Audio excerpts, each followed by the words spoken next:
King Lawyer me dit « Si tu pouvais rencontrer un personnage historique, qui serait-ce » Alors, je vais peut-être vous surprendre, mais si je devais rencontrer un personnage historique, j'adorerais rencontrer Sacha Guitry, qui est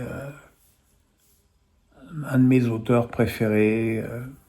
J'adore les films de Sacha Guitry, Le Diable boiteux, où il incarne Talleyrand. Il s'est servi du personnage de Talleyrand pour régler ses comptes avec les gens qui, à la Libération, l'avaient même mis en prison quelques jours pour collaborationnisme. C'est quelqu'un qui me fascine. Voilà, c'est vraiment... j'aurais adoré faire un dîner avec Sacha Guitry.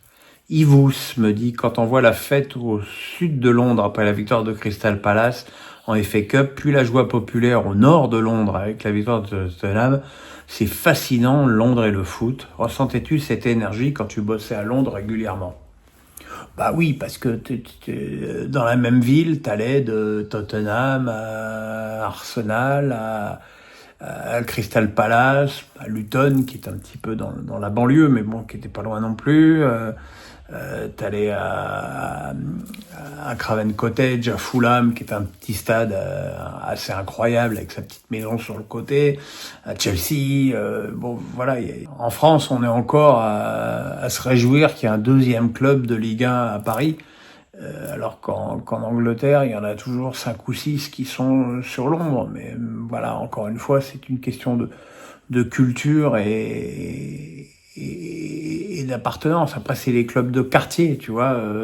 Je veux dire, le nouveau stade de Tottenham, il a été construit juste à côté de White Hart Lane. L'Emirates a été construit à 2 pâtés de maison d'Highbury.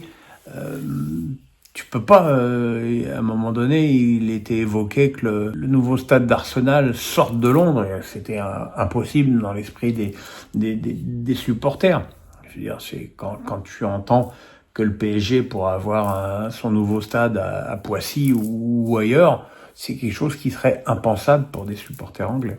Yvous me dit pourquoi aucun actionnaire sérieux ne s'intéresse à Bordeaux maintenant qu'ils sont dans les profondeurs, ça ne doit pas coûter cher. Il y a quand même un potentiel à Bordeaux, il me semble. Ben, le problème, c'est que Gérard Lopez veut récupérer toute une partie de sa mise, chose qu'il ne récupérera jamais. Il faut aussi être lucide à ce niveau-là. Le club aujourd'hui ne vaut plus rien, et tout l'argent qui a pu être mis d'une manière ou d'une autre par Gérard Lopez n'a plus... ça vaut plus que dalle, quoi. Ça vaut plus que dalle, à moins de faire remonter le club de division en division, mais ça me semble très difficile avec le déficit qui est encore annoncé, et surtout quand on voit comment des éventuels repreneurs comme Oliver Kahn ont été accueillis. Guillaume le Ligérien me dit « Que pensez-vous de la disparition des meneurs de jeu, des numéros 10 à l'ancienne, alors que le foot manque tellement de créativité, de joueurs frissons capables de changer le cours d'un match ?» C'est-à-dire, prenons l'exemple de Lamine Yamal. Est-ce qu'il y a 20 ans, Lamine Yamal aurait été mis sur un côté, ou est-ce que du fait de ses qualités techniques, il aurait été plutôt placé en position de meneur de jeu ?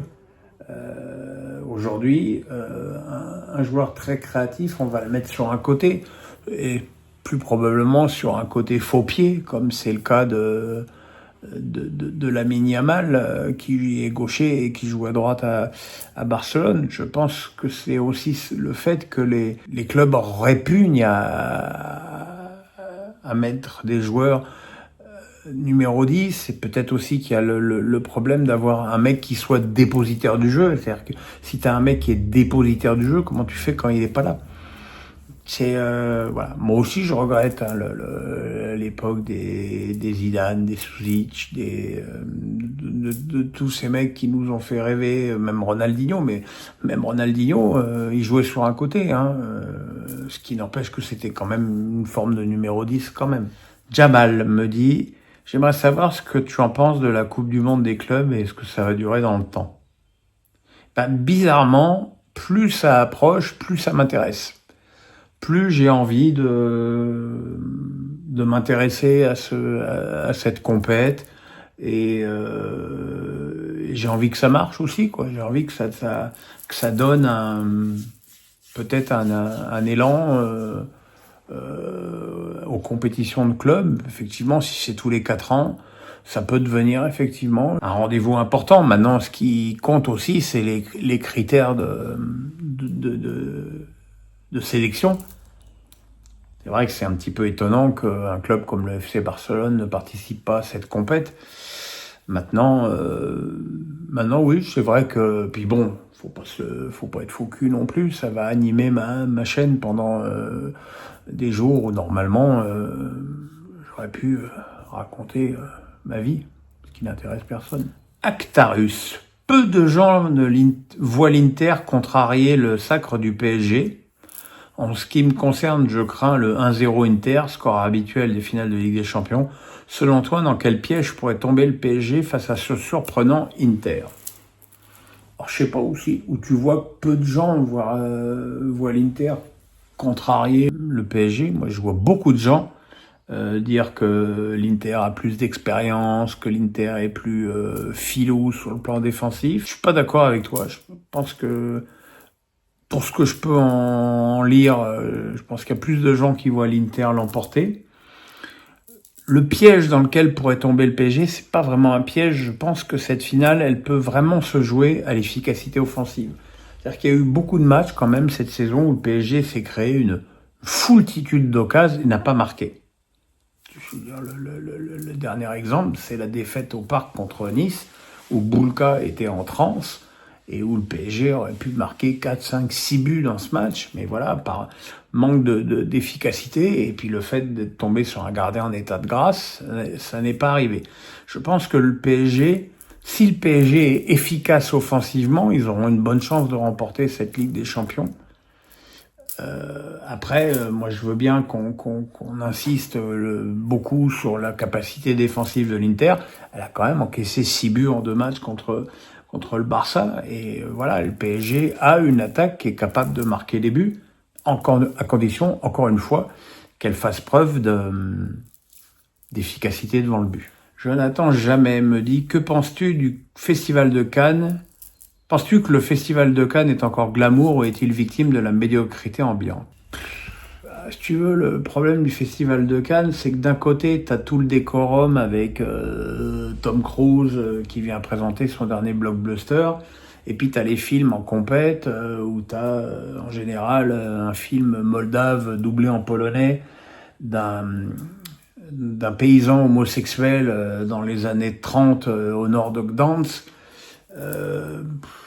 Voilà, d'un côté, t'as la sélection des films chiants, et d'un autre côté, t'as tout le barnum commercial autour. Donc ça, j'ai jamais bien compris. Après, il y a des choses qui m'ont vraiment choqué dans ce festival de Cannes. D'abord, ça a eu ce que j'appelle le bal des faux culs, avec en tête le formidable Laurent Lafitte, qui nous a fait un discours quasi caricatural. C'est-à-dire, les inconnus auraient écrit son discours, il n'aurait pas été plus ridicule. T'as Juliette Binoche qui nous vient voilée, mais quand même avec des bijoux à 500 000 autour du cou et des oreilles, et puis avec un petit décolleté, parce qu'il faut pas déconner quand même. Et tout ça pour nous livrer leur logorée habituelle. Pas un mot sur Boualem Sansal, ce qui là aussi montre une indignation à géométrie variable. Et puis j'ai vu Julian Assange venir avec une veste avec marqué Stop Israël et un t-shirt avec le nom des enfants du Hamas, les enfants palestiniens, pardon, pas du Hamas, assassinés. Et tout le monde le laisse, d'ailleurs très logiquement, parce que c'est sa liberté d'expression, déambuler avec ce blouson. Mais quand Miachem, l'otage israélienne, vient avec une écharpe avec marqué Bring them home, c'est-à-dire ramenez-les à la maison, qui concerne les otages, c'est-à-dire qu'un message qui n'est pas plus politique, voire même moins politique que celui de Julian Assange, on l'oblige à le rester, et encore heureux, elle a réussi quand même à mettre son petit badge jaune au milieu de sa robe. Voilà, encore une fois, là, il y a 2 poids, 2 mesures qui me gêne énormément, et on a l'impression que l'indignation n'est que dans un sens. Mais bon, c'est dans la droite ligne aussi du discours convenu des Césars. De toute façon, c'est les mêmes guignols, hein, donc voilà. Non, j'ai pas aimé. En fait, je pense que vous avez compris, j'ai pas aimé. Alex Penon me dit, le championnat étant terminé, la finale de la Ligue des Champions arrivant ce samedi. Quels sont ensuite les événements et compétitions sportives que tu attends particulièrement et que tu comptes suivre sur la période juin, juillet, août? Roland, Wimbledon, et puis la Coupe du Monde des clubs, hein, voilà. Et puis pour le reste, on va emménager dans sa nouvelle maison et kiffer. GG Boubouche me dit, DAZN refuse de stopper les abonnements de ses abonnés alors que le championnat est fini. Un sentiment, perso, je ne préfère rien dire et simplement opposer ma carte. C'est scandaleux. C'est scandaleux. C'est sous prétexte qu'il y a d'autres choses qui sont diffusées sur DAZN. Ils se disent, voilà, effectivement, je pourrais faire l'effort de la démarche moi, j'ai payé à l'année, donc de toute façon, je vais de toute façon payer jusqu'à la fin. Puis je me dis que ça fera de l'argent pour les clubs français, c'est déjà pas si mal. Ça confirme que cette plateforme a tout faux du début à la fin. Au niveau financier, au niveau du business plan, au niveau des composantes de sa chaîne qui ont, pour la plupart, et encore une fois, quand je dis ça, je ne vise pas Julien Brun, Benoît Chirou et Ismaël Boabdallah, mais qui ont pour la plupart rivalisé de nullité, de minauderie et de crétinerie et de faux jeunisme. Ça a été une souffrance, franchement, de me taper les matchs sur cette chaîne. J'espère qu'ils ne seront pas choisis par la Ligue pour la suite. De toute façon, s'ils étaient choisis, encore une fois, j'ai pas le choix, moi, donc je continuerai à suivre. Mais c'était vraiment très très mauvais du début à la fin. Vesterli Vester me dit, Barcola ou Doué, qui mérite de commencer? Kvaratskhelia n'a pas fait la finale de la Coupe de France parce qu'il avait une forte migraine.